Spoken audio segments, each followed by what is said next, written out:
জনতা জনাব তারেক রহমান বাংলাদেশে আসলেন। ঢাকার ৩০০ ফিটে উনি গণসংবর্ধনায় একটি কথা বলেছেন যে আমি এই বাংলাদেশে শান্তি চাই। উনি ৩ বার শান্তি শান্তি শব্দটি উল্লেখ করেছেন।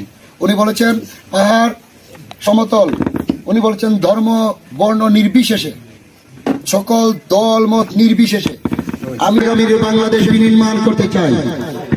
একটি সুখী, সমৃদ্ধ, উন্নত, মানবিক এবং নিরাপদ বাংলাদেশের কথা বলেছেন, যে বাংলাদেশে সকল ধর্ম বর্ণ এবং দল মত নির্বিশেষে আমরা ঐক্যবদ্ধভাবে একটি উন্নত সমৃদ্ধ জাতি হিসেবে নিজেদেরকে প্রতিষ্ঠিত করতে পারব।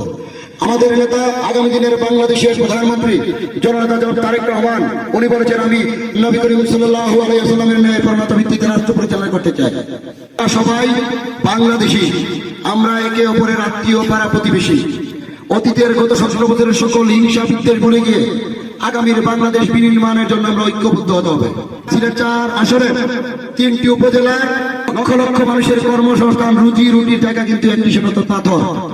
ফান্ডামেন্টাল রাইট, সম্পূর্ণ বস্ত্র, শিক্ষা, বাসস্থানের কথা। খাবার না থাকলে রাষ্ট্র তার খাবার তুলে দিবে। যদি কাজ না থাকে তাহলে কাজের সৃষ্টি করবে রাষ্ট্র। কিন্তু কোন এক অজানা অদৃশ্য শক্তির কারণে কর্মসংস্থানের জায়গা কিন্তু আইন দিয়ে বন্ধ করা হয়েছে। আমাদের বিকল্প কর্মসংস্থানের জায়গা কিন্তু খুলে দেওয়া হয়নি। আমাদের নেতা জনতা জনাব তারেক রহমান রাষ্ট্র বিনির্মাণের 31 দফা ঘোষণা করেছেন। সেখানে 18 নম্বর দফায় উল্লেখ করা রয়েছে যে বিএনপি রাষ্ট্র ক্ষমতা আসলে প্রাকৃতিক সম্পদ আরোহণ করা হবে।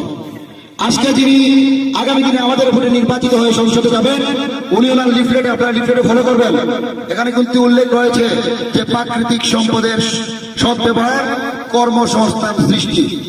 সেই ক্ষেত্রে প্রাকৃতিক সম্পদের একটি হচ্ছে কিন্তু পাথর। সবচেয়ে বড় বিষয় যে পাথর কোয়ারিটা কিন্তু আমাদের প্রতিবেশী এক রাষ্ট্রের শাসকের কারণে বন্ধ রাখা হয়েছিল। কিন্তু আমি দায়িত্ব নিয়ে বলতে চাই, যদি আমরা সবাই ঐক্যবদ্ধ থাকি, ঐক্যবদ্ধ শক্তির কাছে পৃথিবীর সকল শক্তি পরাজিত হবে, চলবে যদি আমরা সবাই ঐক্যবদ্ধ থাকি।